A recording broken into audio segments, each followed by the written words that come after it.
So this video now is how to make a Twitter bot part 4, because we've done 3 parts before that, and just recalling from the last part of it, which is we've had all of this code and I'm just trying to reduce it down. So this was legacy code that worked before, and we got to the point where like all of the functions worked, and I kind of like stopped here on this little block of code because this is the bit that actually makes the tweet, so it's quite important. And all of the other stuff, I'm going to remove it just because it all works, but it's a lot of clutter that we don't need. We've kind of like tested and we've got everything working, so delete. And that's a whole nice chunk of code gone. So what are we left with now? We've left with the authentication over here, so we can do our authentication. Then we've got a little method here for doing public, for reading public tweets, and this is kind of like just for the purpose of, you know, we can now check our code, because we're not really going to need to run this when we actually running the live doc. So this method, I'll stick it down the bottom, and I'm going to show you another thing, this if name equals main, in order to be able to do that. And then finally, what we got here, this logging thing, which we haven't tried, so I haven't deleted it yet, but it's not as important.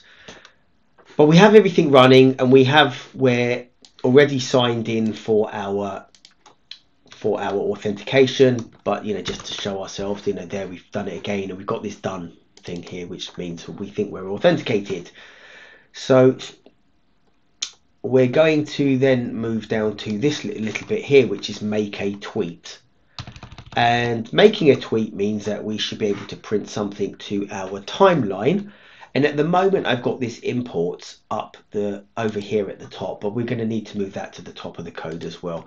So let's I might pull up my Twitter and go on to my Twitter and go on to, I wonder even if I go on to, did I just tweet? I just wonder if this code just tweeted something. 1614. No, okay, fine. So what I'll do is I'll do a refresh. If I just do, click on that, back, right.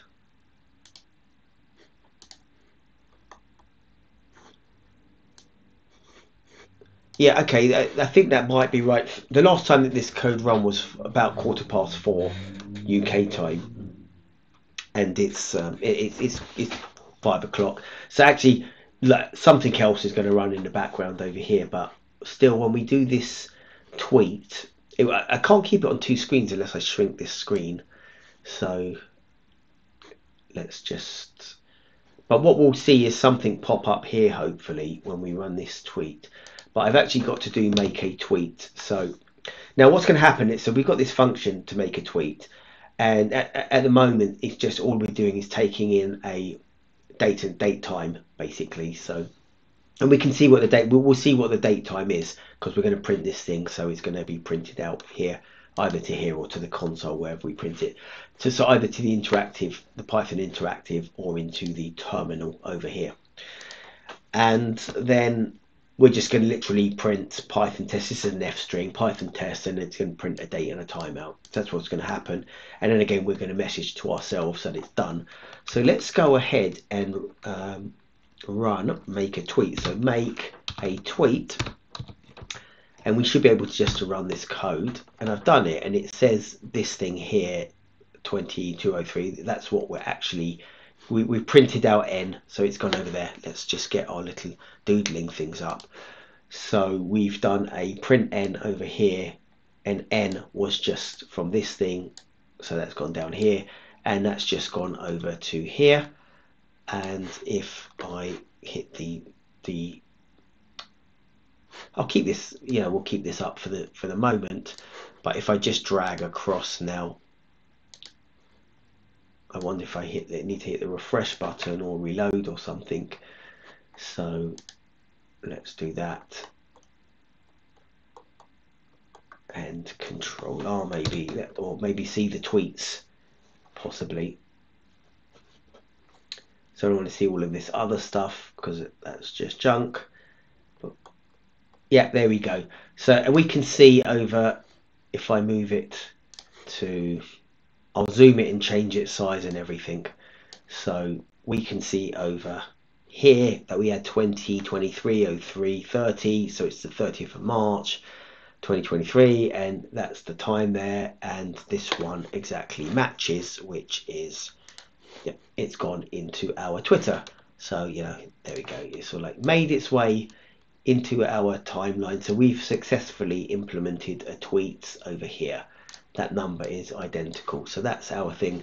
And we mark to ourselves just down below over here, we say done, just to tell ourselves that we finished. Now, if there was an error of some kind, we wouldn't actually get to the done. We could put this into a try except block, but because it's so basic, I think we're just going to rely on it working. And that's not the best programming.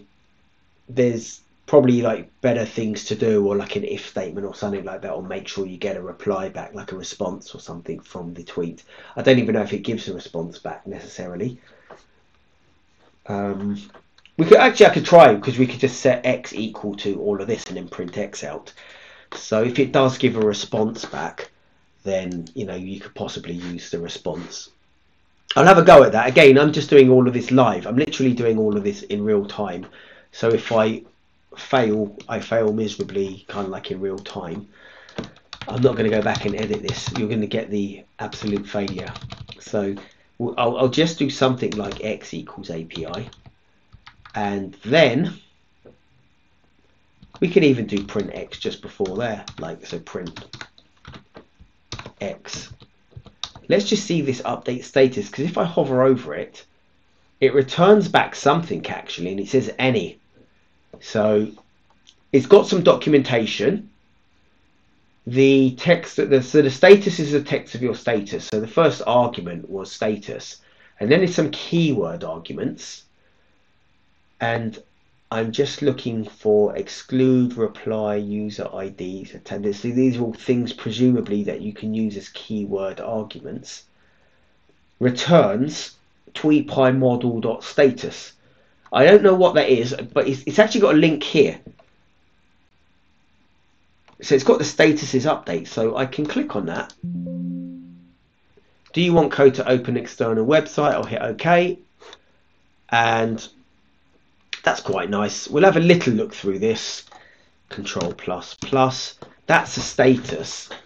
Updates, authenticating. And let's have a look. Scroll down. Lat for JSON. Oh, this is a resource information. Get status. I wonder what we were actually doing there. We are doing an update underscore status. So I don't see here. I mean, possibly it's one of these. Status is destroyed. No, we're only update status now. So, because it's got update, so I'm presuming that's the update underscore status function or method, should we call it. So I scroll down. Resources, API, Twitter. Is it? And what I'm looking for is what it returns back. I could just do this empirically by running it. If it's not actually obvious from here, I'm going to try and expand this a bit, because I think I need to expand it even more. But it's not necessarily obvious what it's giving back in terms of, is there a return value anywhere? That's what I'm looking for, is what we, here we get an example response. So there is something that comes back. After you post successfully, you should get something back that looks like this, which is quite massive actually. It's a massive bit of JSON. Well, not massive, but it's quite massive. It's a huge bit of JSON, presumably telling us all of the stuff about like favorited, false, retweeted, so things like that. Title. Okay, so that's interesting. Let's just see then in that case, because I'm just going to I'll minimize this up again. Everything gets squeezed in on the screen here, so I could have actually scrolled across from there, but it's just because it's narrow. And we'll just run it. We're going to print X, so we might get a large JSON object that comes back. And yeah, we do. We get this status thing. So in a way, so like instead of doing done, maybe it's like the response. And I think, yeah, that response is JSON, which is JSON.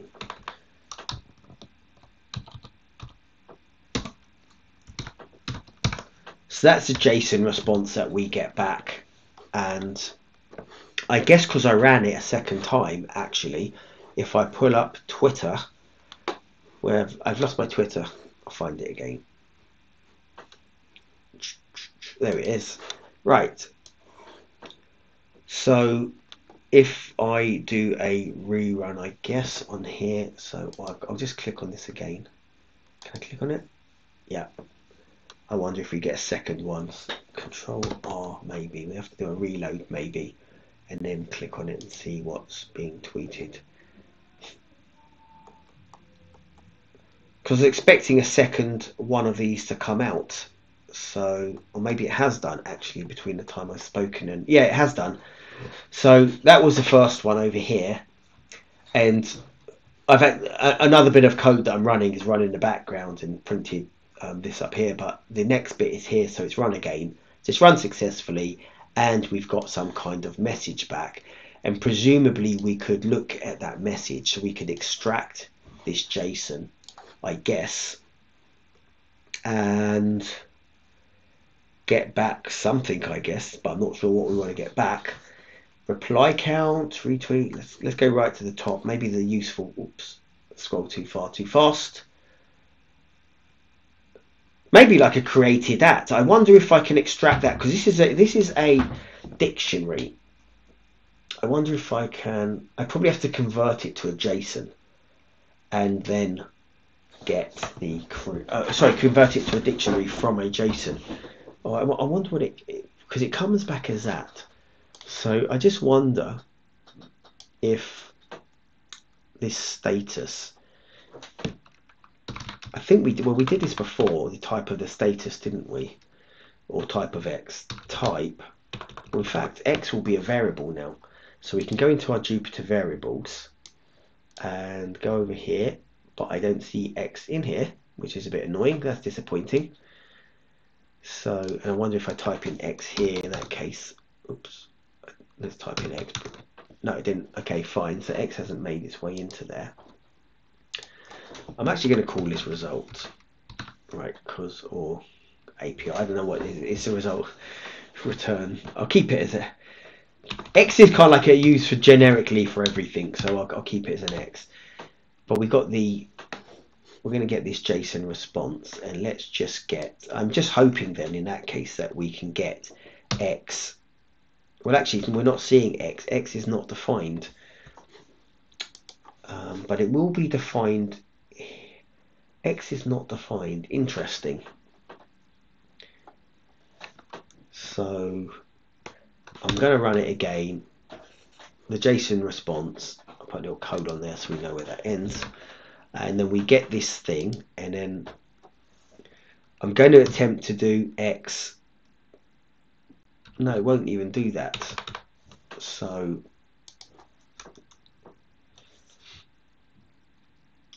I wonder how I can break it down and get that component out of it.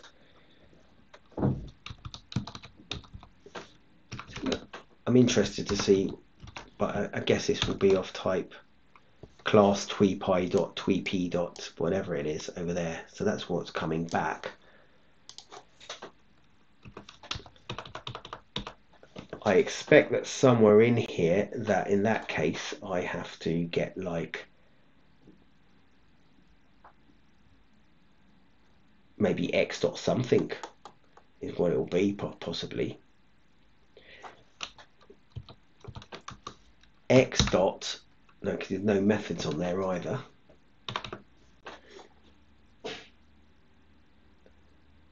So interesting. Well, API is stored in the memory. Maybe I had to take in API up here, make a tweet, API status update. Well, actually, one thing that wasn't mentioned in the class or in the previous videos was, at least when I was talking about scope. Oh no, I did mention it. But basically, because API is not defined here, as in it's not defined here, then what happens is this is called the local scope, and it's going to look for the global scope. An API is defined right at the top, so it's in the global scope. So one thing that we might want to do is take this and put it in here so that it's so it actually gets fed from there in the same way that we did for this get public tweets, which is of type, I think, tweepy.api. So I think I'm going to type into that. Now X is still the same,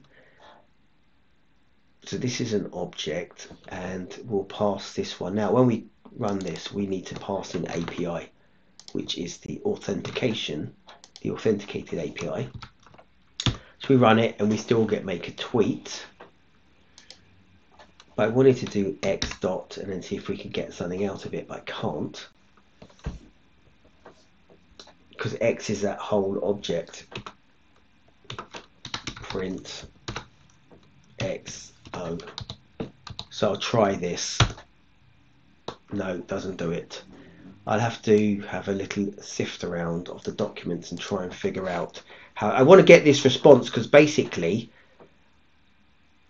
after you post successfully, you should get something back that looks like this.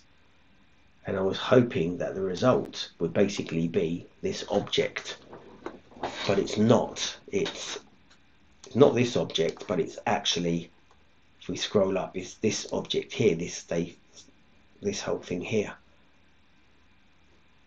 But it has got, oh sorry, it actually contains that. This is annoying because I don't know how to get that out. Which is this state, which we've got the status here, and then the status contains stuff. Object at this JSON, and so it's got. I don't even know if I could do dots underscore JSON. I'm kind of like guessing at this point. JSON. It's not looking good because it hasn't sort of like.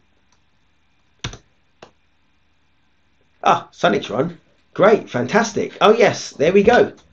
So we've this is the annoying thing about it, is I've had to kind of like guess what this is. I presume someone who's like way better at coding than me will tell me that that's not the case, and that I should know it's that because it's of this type or something like that. But this is a nice line of code for me to have had, so I'm even going to comment it at this point because it's so useful. Although we kind of like know what it is, but this is. I'm actually now going to call it the response, or res for result. Response is shorter. Be careful about that. Okay, so the response as JSON. The JSON part of the response. Okay, so this is actually just the response, which was res, and the JSON part of the response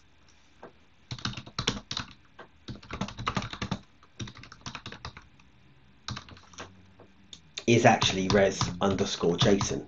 So it's that, and then from that, I believe it actually looks like it just looks like a Python dictionary actually. So I wonder, it looks completely like a Python dictionary. So I wonder if I can just take this created at right here. I'll do that on the next line, and I'll do print. This is how coding is done when you're not sure of the API. And we'll print out the same res dot JSON dot underscore JSON. I like the IntelliSense because it pops up. So when the IntelliSense doesn't pop up, I feel like I haven't named something correctly, and it's kind of like feels out of my comfort zone. But I'm going to paste this one in anyway because that's what it is. And hopefully in the line below this, when we run it, we're actually going to get a time that it was created at. So let's rerun this, and we do. So that's a better way. It's not even JSON, it's a dictionary.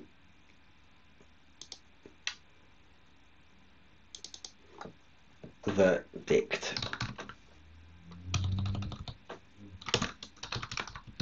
The reason I'm saying that it's a dictionary is because if it was JSON here, then it would have the double quotes and the double quotes on that side, whereas this is looks completely dictionary-like. So I didn't guess it. This is just literally a dictionary. So okay, that's cool. It's easier because we don't have to do any conversions or anything. So the Python dict part of the response is that. So I could actually call this tweet dict or something like that. Tweet dict tweet. Our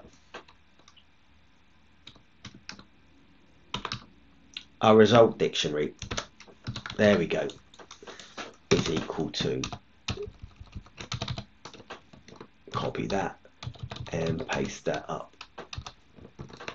here. So we get a result, then we can get our result dictionary, which is just now res dict, and then we can get our from the dictionary.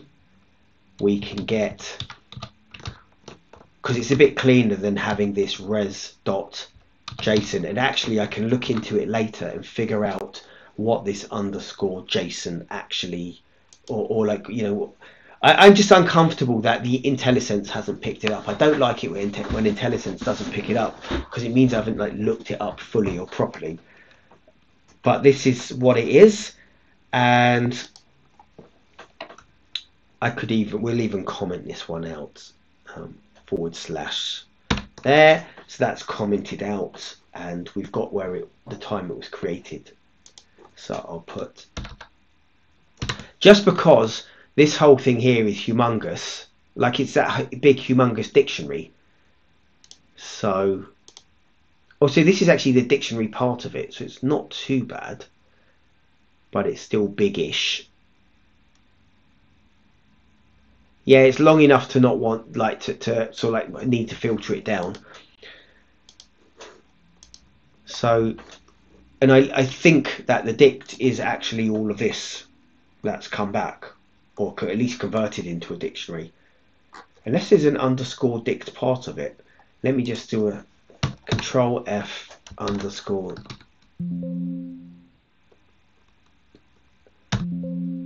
There. So it's not like that. Underscore API was over there. I'm just gonna. So this is your underscore tweepy API, and so underscore JSON is what I'm looking for. So I think that this just gets compiled into the objects basically. I won't find it on there. So okay, that's cool anyway. It doesn't matter because we've got what we wanted, which is good. More than I was actually expecting.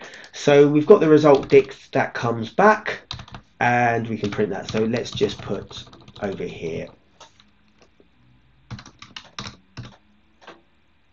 created. Oh, I'll put created that as well. There we go, created that. So now we get back this created that over here, which is quite nice. And we're not going to print out this big massive response either. We don't need to. Everything that's commented out probably gets removed. You know, I could remove it now potentially even, but it might have useful things in there. It might come back to it. So, but it could be removed. You know what? I'm going to remove it just for cleanliness. Just let's get rid of some stuff. There we go. So it looks a bit more Pythonic, the Python part of the dict. So I've only got one comment in here. That's much cleaner. We get so, and that's everything. Now, in order for this to run nice, or wait, first of all, in order for this to be proper, and I was supposed to do this right in the beginning, I'm just going to take this. The reason why I didn't do it in the beginning is because I was running snippets of code. So now we're ready to. Why have I got a yellow underscore there? Control paste that back, right? Oh, maybe that's because I was just cutting something out. X. Yeah, okay. Oh, that date time. Oh, right, okay. Fine, that's cool. I'm just going to put the imports at the top now. So there we go. And these are the general order for imports is kind of like, I think the user defined ones come in first. So date, or the built-in ones, not user defined, the built-in ones. So date time is a built-in import. So that comes shipped with Python. Then this is one that I've externally imported. And then this is a user defined import. So it's kind of like a generic order. You know, if you had a massive piece of code, then you sort of like label them as to what they are, so that you know the user who's coming back, you'd even have a requirements.txt file actually, but the user who's coming back knows what it's from. So I've done that there. So when this is now run, the date time is all done at the top, and this is all done, and we get the done bit, so it will run. And then this bit here, again, now that we know that works, they're all of our functions, and these are the two calls to the functions. So these are all going to be defined in the code. We haven't tested out what log.tweet is, so we might end up deleting that whole block of stuff as well. But these all get defined in the code. And then this stuff at the bottom runs, because remember, Python runs sequentially. This is line number 79. So we are running like that downwards, or like, from line number 1 onwards, effectively.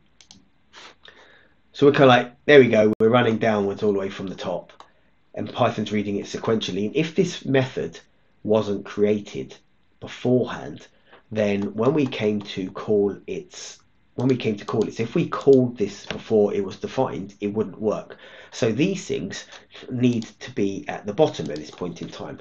But that is kind of like going to change, and this is why I might need a class. I'm still like undecided on that. But in order to hoist everything up, I'm just wondering if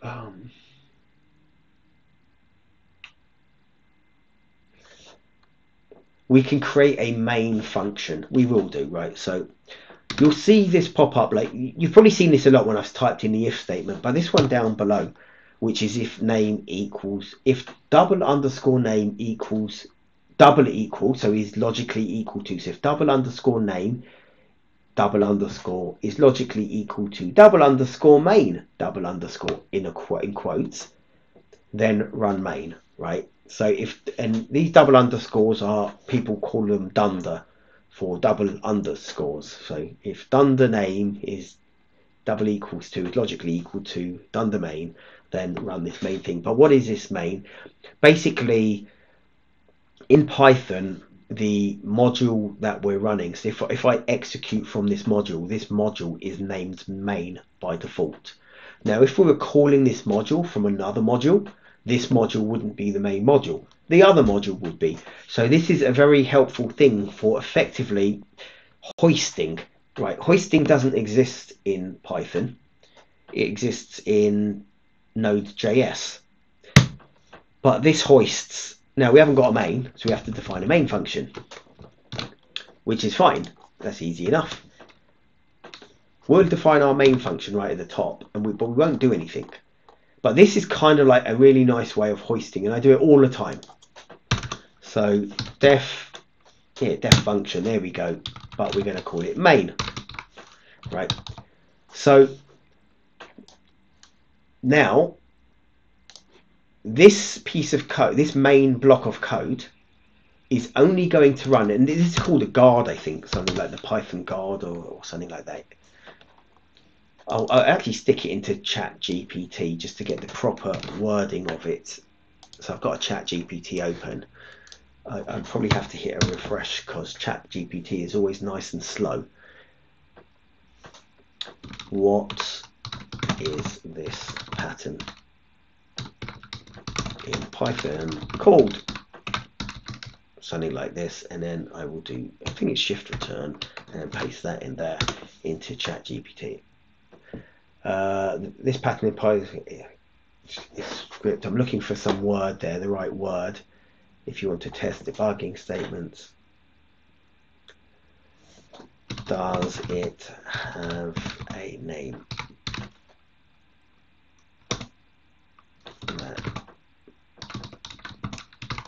Know it by, right, I can't remember the name. I'm just wondering if it's commonly known as the, oh no, there we go, the main guard. It's ChatGPT sometimes funny, right? It's commonly known as, referred to as the if name equals main idiom.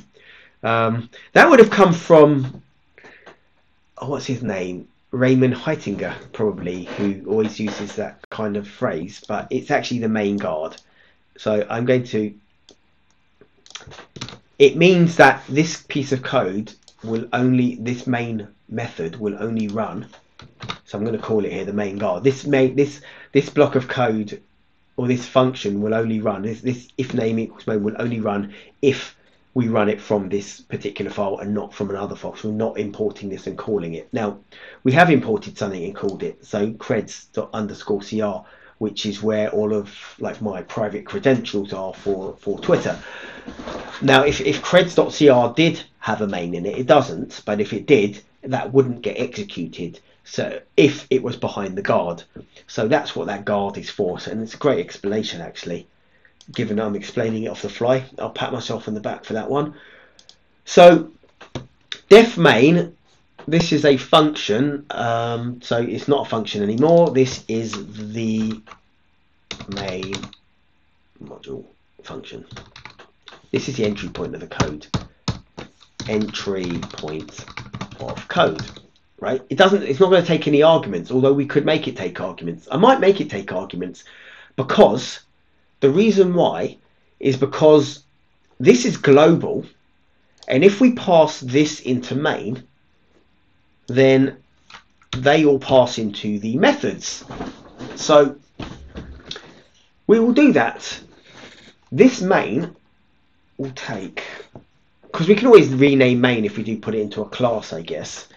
We'll take auth. So maybe we'll take, I guess we take auth and API. I think we only need to take API, actually. API, right? And it's going to be of the same type again. It's going to be this Tweepy API. So Tweepy API, Tweepy API, Tweepy, TWEE, the Tweepy dot API, right? So it's of that type. So, and it's going to therefore need that, the args. It's going to take the same args, and it won't return. The main shouldn't really, I don't think it should be returning anything necessarily.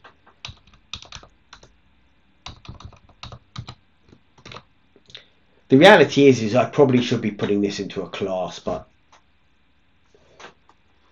so when we do if name equals main here, we're going to have to put API equals API, right? So there we go. And if you hover over it, it says the entry point of the code, and then we've got our arguments, and we could say it returns nothing, but you know, we'd have a lot of lines of comment. We could say it returns nothing. Returns, doesn't return anything. So all of this is actually kind of like the same as the previous thing. Let's just put that there. There we go. Doesn't return anything. So that's our main block of code. But all it's actually going to do now is, and this is a nice thing about this if name equals main guard at the bottom, is we can get all of this stuff here, X, and we can put it over here in our main. Right there. There we go. Let's just do a tab there. And that's all nice. Now, these functions now, these lines of code are now being, I'll get rid of this little thing there, we don't need that one. These lines of code here on line 39 and 40, they're running functions, but they're declared before the functions were actually created. So we're like, well, how does that work? Because we thought Python runs things sequentially, like line by line. But what's actually happening here, and this is why I'm calling it hoisting. I don't know if the Python even got a word for it, like force hoisting, but everything had to be run in order for us to get down to this main guard. So none of these methods are actually executed. They're all just put into the memory effectively. So Python knows that they exist, but they're not actually run until we get to if double underscore name equals double underscore main. So this idiom. So this, I'm not even sure what the word idiom means. So I'm actually going to, I kind of like know what idiom means, but not really. Idiom, here we go. Common programming practice. I should know what idiom means. So this common programming practice, this idiom, this gets run when this pattern is seen, when this if name equals main is seen. So main is then called. So that's the first time any function is called. And now main can start calling everything else. And that is like the most commonest way to see things. So these percentage things now are kind of like going to they're going to run through. So I can remove them altogether. I can remove the two percentages and it just looks like Python code, but we could keep it in. So like that little thing like annoys a bit, but we'll keep it in for now. But basically all of this will now just run as a Python module, and we've called main, and main is doing two things now, of one of which we're going to actually not get rid of, but we don't care to get public tweets in particular. But we're going to do it anyway. So the main is going to do two things. It's going to get public tweets. If I've commented it nicely, it's going to get all short function to public, so we get public tweets for a user. So let's short function to get public tweets. How about spelling that for a user? Right. Maybe I shouldn't even use get. I should use retrieve or something like that. I'm just going to do a control minus for a sec. Yeah, that's fine. I've got plenty of space there. Okay, so that's our short function to get public tweets. So we're going to do that, and then we're going to make a tweet. So I'll label that. We're going to make a tweet, and we might even return back from making a tweet like a success or something, like a true. That'd be quite nice, because that's the way it should be done. So instead of printing done, we will return true. If we've got to the end, we've got a true. So let's just comment this, which is, I guess some of it, well, is make a tweet. There we go. It needs, I'm quite sure I should be putting these in classes, but our thing is so small that maybe I could still get away without it. Because one class would contain everything, but we're going to need the API. Because the thing about the class, well, API is global. You don't want to use globals. You're better off in classes, really. I always come across this thing. I'm too lazy to put things into classes, but possibly should. Because basically I'm repeating like lots of comments here, but I will take some of this, I guess, because I just want to be complete on this and have it sort of like nice, which is basically we're making a tweet and it's doing all of that. So the arguments are the same thing. It's this authenticated API and returns, and we're going to return true.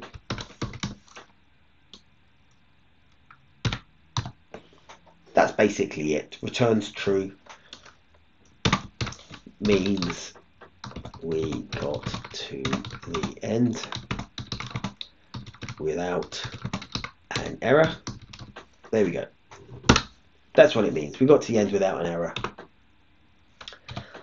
So that's fine. We've kind of like commented our code nicely, so we can, when we hover over it, we can sort of like see what we're doing. And because, yeah, it's a literal true, and in fact what I'll put down here is over here we're going to type hint, boom, there we go, right? We're literally going to tell the user that you're going to get a true or false. But we could return back this date time, this like created at thing, this dictionary. So we could return that if we wanted to. We're just at the moment choosing to return a Boolean. But I think that should be fine. So when we go back over this function at the top now and we hover over it, and this is a nice thing about it, is we don't need to sort of like look down at the rest of the code once this is built. So the main block of code is here, and this public tweets is here.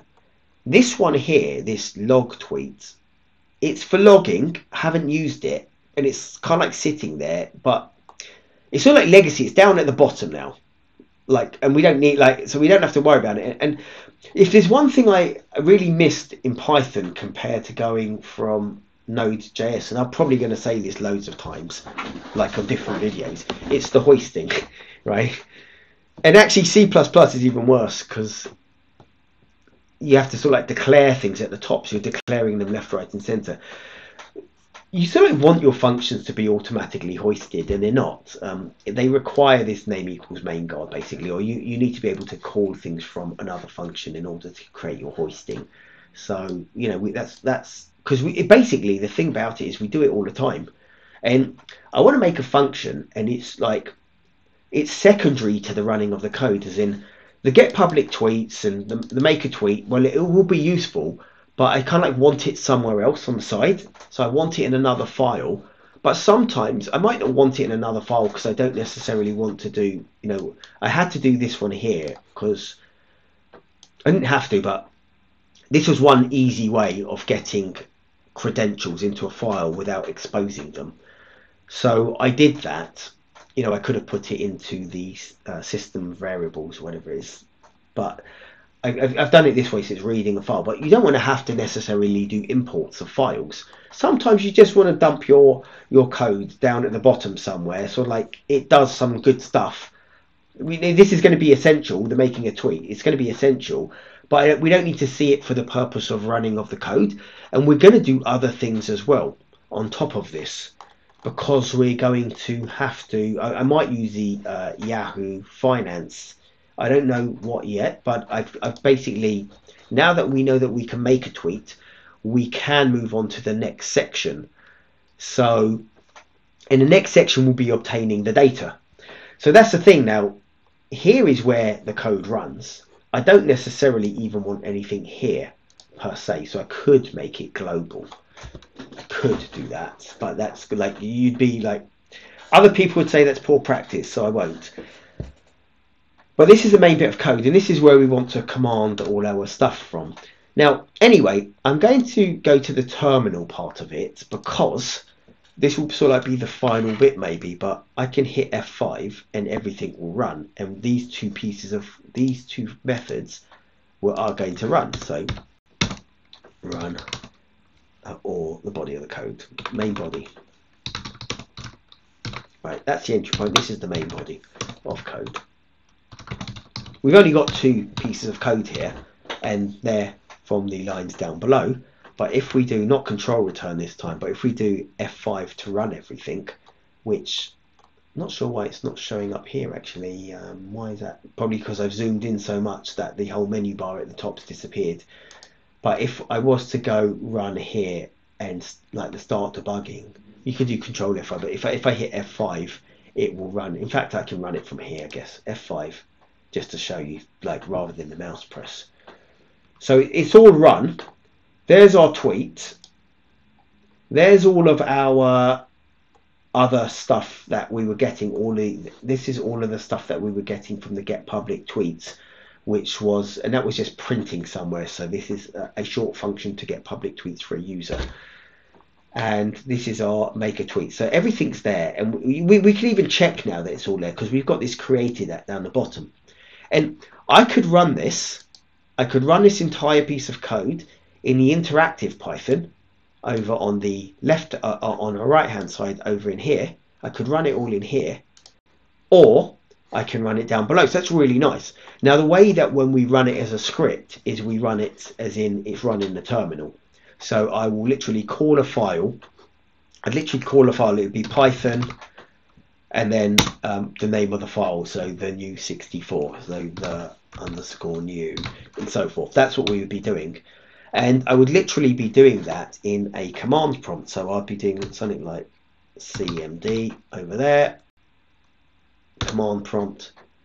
Let's get one up.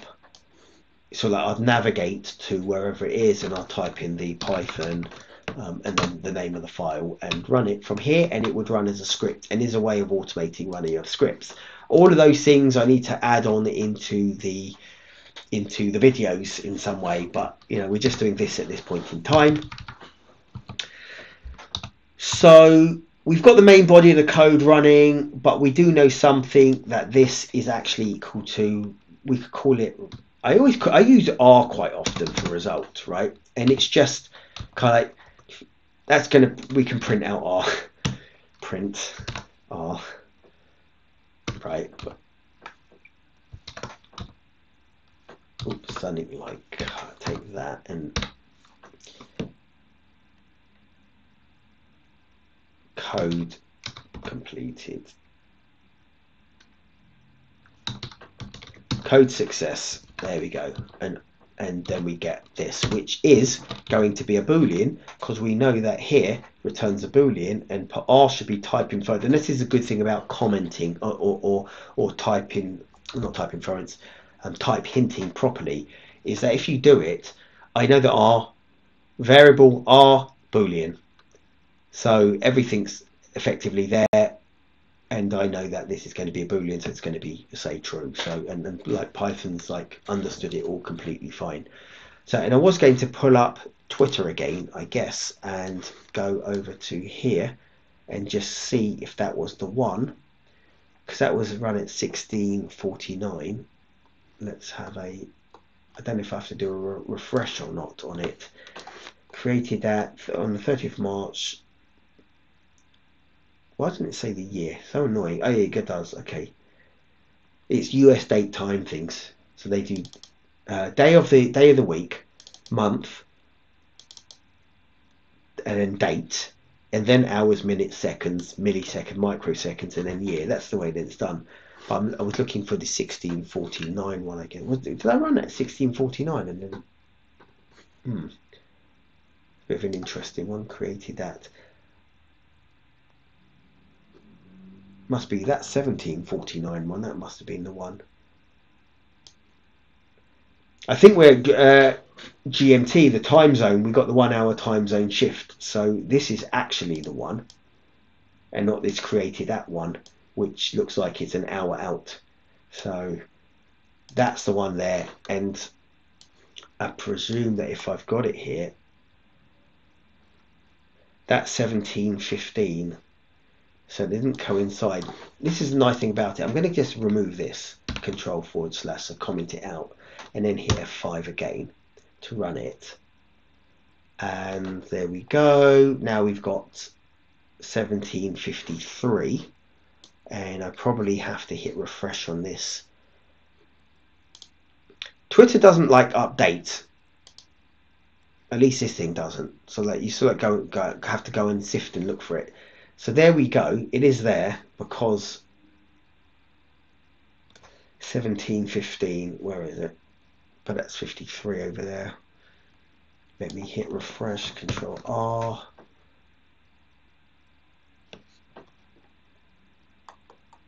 Don't want all of that.